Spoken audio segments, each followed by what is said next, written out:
লালমনিরহাট জেলা ছাত্রলীগের সাংগঠনিক সম্পাদক রিপন ভূঁইয়ার বিরুদ্ধে জমি দখলের চেষ্টা ও হামলার অভিযোগ উঠেছে।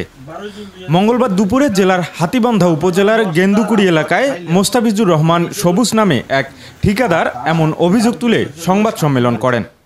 প্রিয় সাংবাদিক ভাইগণ, লালমনিরহাট জেলা ছাত্রলীগের সাংগঠনিক সম্পাদক রিপন ভূঁইয়ার পিতা ও আমার জ্যাঠা আমির হোসেন ভূঁইয়া গত 31/10/2011 তারিখে হাতীবান্ধা উপজেলার গেন্দুকুড়ি মৌজায় 9টি দাগে তার ক্রয়কৃত ও পৈতৃক সম্পত্তি 47 শতক জমি 46-47 নং দলিল মূলে দিনাজপুর জেলার ফুলবাড়ী উপজেলার বাসিন্দা মিন্টু মিয়ার নামে এক ব্যক্তির কাছে বিক্রয় করেন এবং 86-88 ও 86-87 এই দুই দাগে ভোগ দখল দেয়।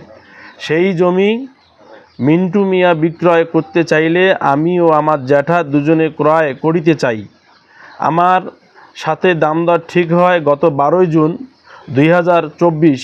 উক্ত জমি আমি 2608 নং দলিল মূলে ক্রয় করি এবং মিন্টু মিয়া আমাকে সেই দিনে জমির দখল বুঝিয়ে দেয়।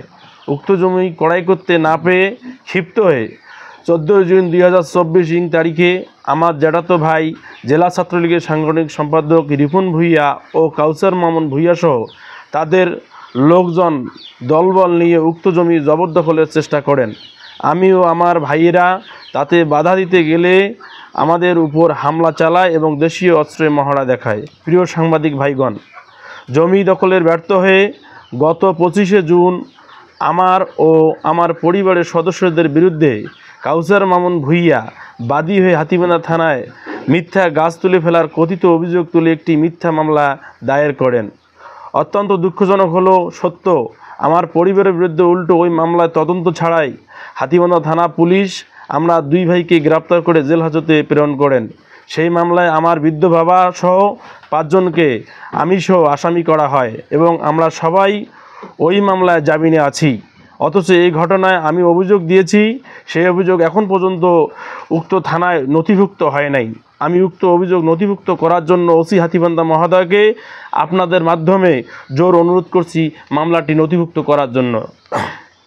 প্রিয় সাংবাদিক ভাইগণ, আমার জ্যাঠাতো ভাই রিপন ভূঁইয়া যেহেতু জেলা ছাত্রলীগের সাংগঠনিক সম্পাদক ও এক প্রভাবশালী রাজনৈতিক আওয়ামী লীগ পরিবারের সাথে তাদের আত্মীয়তা আছে, সে কারণে আমি আশঙ্কা করছি যে কোনো সময় আমরা এবং আমার পরিবারের ভোগ দখলকৃত জমি পেশি শক্তি ও প্রশাসনকে ব্যবহার করে জবরদখল করতে পারে এবং আমাকে এবং আমার পরিবারের সদস্যদের নামে আরও মিথ্যা মামলা দিয়ে হয়রানি করতে পারে। এই অবস্থায় আমি ও আমার পরিবারের লোকজন নিরাপত্তাহীনতায় ভুগছি। এ বিষয়ে মোবাইল ফোনে একাধিকবার যোগাযোগ করা হলেও লালমনিরহাট জেলা ছাত্রলীগের সাংগঠনিক সম্পাদক রিপন ভূঁইয়ার ফোন বন্ধ পাওয়া গেছে। তবে তার ভাই কাউসার মামুন ভূঁইয়া জানান, মোস্তাফিজুর রহমান সবুজ যে জমি ক্রয় করেছেন সেই জমিতে না গিয়ে আমাদের ভোগ দখলীয় জমি দখলের চেষ্টা করছেন। আমার ও আমার ভাইয়ের বিরুদ্ধে যে অভিযোগ করেছেন তা সত্য নয়। হাতীবান্ধা থানার ওসি সাইফুল ইসলাম বলেন, পাল্টাপাল্টি অভিযোগ হলেও যে অভিযোগটি আমলযোগ্য সেটি নথিভুক্ত করা হয়েছে। এল নিউজ অনলাইন, লালমনিরহাট।